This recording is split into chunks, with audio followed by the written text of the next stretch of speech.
What do we have here? It's the entrance sign to the New York Stock Exchange building from the early 1900s. It's an impressive looking sign. And do you know much about it? It's solid bronze, weighs 70 pounds. Okay. You work out? This thing looks heavy. I'm here today to sell the sign that I have from the New York Stock Exchange building, circa 1900.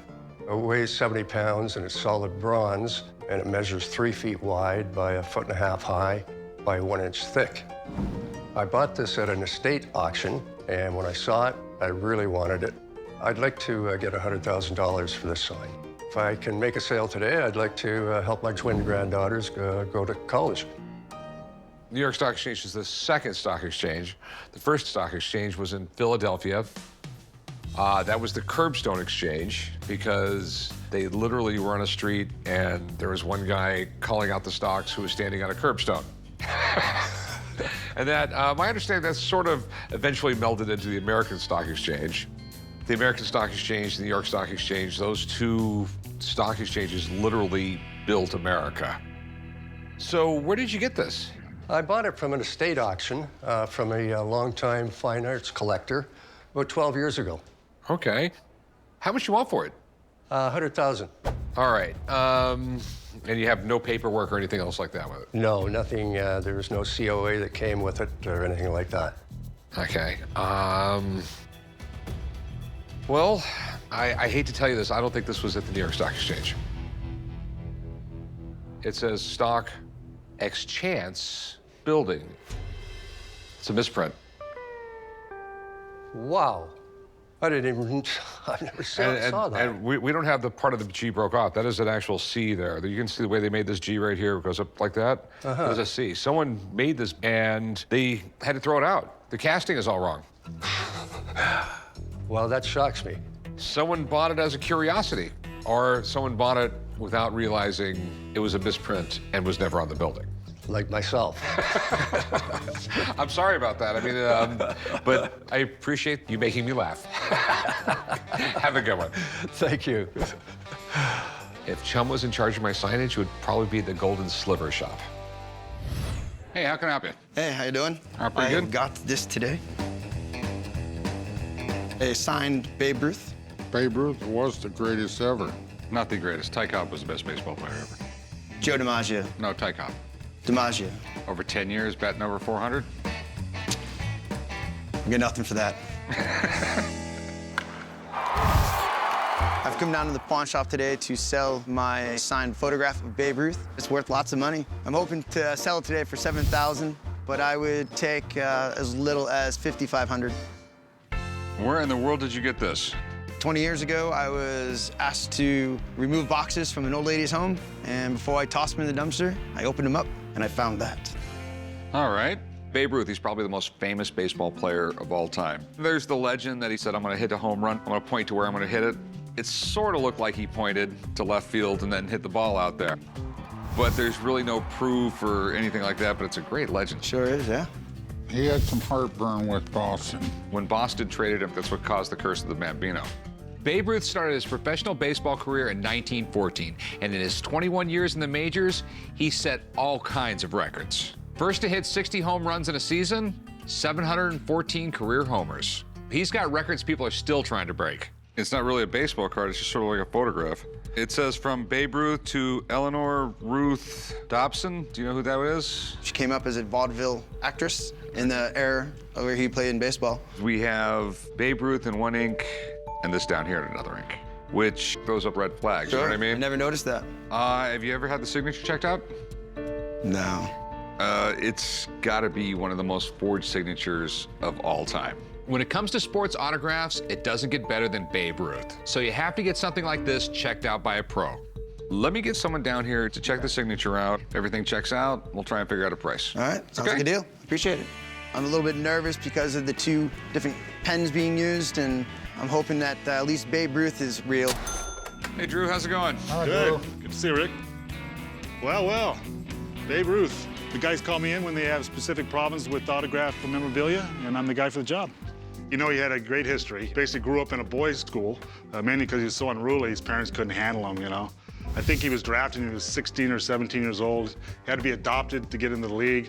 And of course, all the home runs, just a legend. Well, Babe Ruth is probably the biggest name for sports memorabilia. His autograph is extremely valuable. Let's take a closer look, see what we have.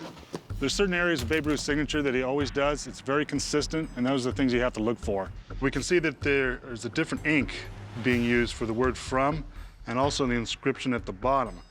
Have you ever heard of Eleanor Ruth Dobson? I know about his 2 wives he had. He had 2 daughters. He had only 1 sister that survived from infancy, and this is not one of them. So it could be just a coincidence, but I don't know who this individual is. This was done after the fact by somebody else. The bottom part is not written by Babe Ruth. One of the things that Babe Ruth always did, he's always wrote his capital R larger than his capital B. The stem of the small case B is one of the tallest structures, and that is occurring here. One of the things the forgers always seem to miss is the epsilon E. It comes off the baseline, and there's a sharp little angle to it. If you take all the evidence in its totality, yeah, this thing's definitely authentic all the way. All right, that's cool, man. Sweet. Well, after looking at all the details of the signature, it's absolutely 100% authentic. However, if you look at the inscription on it, that was definitely written in later by somebody else. So what I would recommend in a situation like this, because it's not a baseball card, I would cut off the bottom part, and it'll look beautiful. Really? Okay. So, Drew, what do you think it's worth? It's a beautiful signature. It's a nice photograph of his later years as a player. I would say anywhere between $2,000, $2,500 retail. Okay. Yeah, that's about a fair price. All right, thanks. All right, thank you, Rick. Take care, guys. So what do you want to do with this? Sell it. And how much you want for it? Negotiable, for sure. Okay. I'll give you $1,000. $1,000. Can we do better? No. 13. Meet in the middle, 1250. I'll tell you what, I'll go $1,100 on it. I mean, that's fair. It's going to sit around here a while. 1200. 1,100 is going to be it. And I have cash money. $100 bills. Sure, I'll do it. All right. Appreciate it. All right, Thank let's you. go write this up. Thank you. $1,100 was less than what I was hoping for, but in the end, I made money in Vegas, so I can't complain. So what do you got here? Well, I have an antique Manhattan Arms firearm. Okay. So you got a permit for this thing? No, do I need one? No, not in this state. Okay, good, because I don't have one. I came into the pawn shop today to try to sell my Manhattan Arms gun. I'm getting married tonight. We're actually getting married like a block from here, so I'd love to walk out of here with anything above $500 for the gun. And I'm going to buy my soon-to-be wife a wedding present with the money. So where'd you get it? I bought an estate sale, and that was in the bottom of a trunk. Okay. It was called a pepper box because it looks like a pepper box. There's 5 barrels there. You'd load each one of them. You'd point it, and the barrels would revolve. And this thing was not very accurate. Anything over 5 feet is your best guess is where this bullet's going. It was not real high tech. Notice there's no sights on it. There's nothing for aiming. Nothing. This gun is by no means accurate, but that doesn't mean it's not valuable. Back then, they were always trying out new stuff, but it didn't always work out. Basically, they shot from the hip and hoped to hell they hit someone. If not, hopefully the other guy missed too. I couldn't figure out how you were supposed to load it. Yes, this was like I mean, it the most dangerous thing in the world. looked pretty rough. First, what you do is you put powder in there, put a little patch, and then you put your ball in each one of them, then you pack them down. And then you would pull this up like this, okay? You would hold it up like this with your thumb. You'd put a cap in there, a cap in there, a cap in there, a cap in there, and you would leave one without a cap on it. Okay. Because if you had a cap in there and this was resting on top of it, the second you knocked this against something, it would go off. Colt made the first practical revolver, and a lot of companies wanted to cash in on the fact that his patents were expiring. So a bunch of guys in New Jersey got together and made the Manhattan Manufacturing Company. That's what this is right here. And they started the company before the patents expired, so they had to make something. They came up with this. The second they got Colt's patents, they stopped making these. And the reason why is no one wanted these. You know, because a Colt had a cylinder here and one barrel, like a modern revolver. Sure. This was big, bulky, and expensive to manufacture. Okay. They made this because they couldn't make the good gun. Okay. This didn't even compare to the Colt. It wasn't even close, but it was a piece of history and it is unique. Did you want to pawn it or sell it? Honestly, I'd like to sell it. I've never been one into hunting or killing Bambi, so I'm good with selling Yeah, it. because this wouldn't kill Bambi. Bambi would run up and beat the out of you after you shot it with this. Before I make an offer, I'd like someone to take a look at it. Okay. If it's in working order, it's going to be worth a little bit more money. Okay, good. My buddy's got a shop here in town. We'll have him check it out, and we'll talk about it. How's All right, that? good. Sounds great. Thanks. Hey, look who's here. Hey, Tony, how's it going? Good. What fine quality collectible did you bring in this time? Oh, I brought in this. I want you to check it out. Ah, old pepper box, huh? Manhattan Arms, wow. And I'm the godfather here at the gun store. Anything that comes in that's old, they come to me. But it's a cool gun, it's in nice shape. 1857. They only made out 3,000 of these. And they made a 3-barrel, a 5-barrel, and a 6-barrel. Some of them you had to hand turn to pull the trigger. This one here rotates all by itself. Couldn't hit nothing with it beyond 10 feet. Across the card table type gun. Yeah. That's about it. Popular with gamblers, ladies, little on the garter. You know, just something small you can conceal for self-protection. So, Rick, what's your concerns with this thing? I just wanted to know what it was worth, and can I fire it? We can fire it. We can put a cap on it, a little powder in it, see what happens, but, you know, it's old. We don't want to make too big of a bang. So what do you think it's worth? I've seen them as high as 8.5 down to, you know, 300. I'd say this one's about in the middle, about 5. Okay. So how much did you want for it? Well, I originally was thinking 500 would be fine. Well, I can't do 500 on it when I'm going to maybe sell it for that. I realize you need to I make mean, you know, money. I'd give you like $200 for it. Yeah, I'd like to get a little more than that. Really? Maybe I can meet you more towards the middle. I'll tell you what, I'll give you 200 if it doesn't shoot, 300 if it does. Okay, that's All fine. right, sounds like a deal. Deal. Who's going to shoot this thing? I'm not going to shoot it. Chumley? You don't need them back at the store, do you, Clark? Not at all. Not at all, man. Give me the damn gun. There's always a danger when you shoot an old gun like that. It's a couple hundred years old. The metal fatigues, corrodes, rusts. It could actually blow up. All right, chum, all you gotta do is hang on tight, pull the trigger. It's a real hard trigger pull on it. Shouldn't be a problem. If you say so. 2 hands. Chum, it was nice knowing you, man. Feelings not mutual. Ready? There you go. Still got your hand, right? I got it. No problem. All right, you got $300. Good. Okay. Thank you. Overall, it was a good day. The gun fired. I'm getting $300, and I'm even getting married tonight, so it was a good visit. I'm in LA at a Hollywood prop house where I'm taking a look at a few items that are for sale. I've already checked out a model of the spaceship from Spaceballs, but before I make an offer on that, I want to see what else is for sale. So right here, you recognize this? No. Okay, this is the antique hand mirror that Cameron Diaz used in Gangs in New York. Oh my God, I love that movie. Yeah. It's a one-of-a-kind piece that actually was purchased in Italy specifically for the film. And it's very unique because there's actually a cover on the mirror itself that folds out to reveal the mirror. So it's not just your standard hand mirror.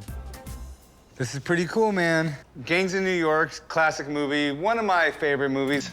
It was made in 2002, directed by Martin Scorsese. It's a time period of about 1862, New York. You got the 5 Points and all these different immigrants kind of battling for their place in New York. And Cameron Diaz played like a pickpocket thief, which was different for her, you know? And she ended up being the love interest of Leonardo DiCaprio. She would hold the mirror up and look behind it, and as the suitors would pass, she'd be like, no. And then when Leo passed her, exactly, who could pass up Leo? So she sees him and selects Leo to dance with, and it was a really cool classic scene. Can I take a look at it? Absolutely, absolutely. Wow, I kind of look like Leo. I think so. Do you know how much the owner's looking to get for this mirror? I do. He's looking to get 5,000. Okay, not really sure, but this is a movie-used prop. It's freaking awesome. So this is something I'm super interested, probably because I love the movie so much, though. I love it. I love the Spaceball Winnebago. Yeah. I'd like to have someone come down and take a look at this stuff, though. Can I give him a call? Yeah, you can. Sure. All right, Have him come down. Yeah, give me just a few minutes and I'll get him down here. All right, sounds good.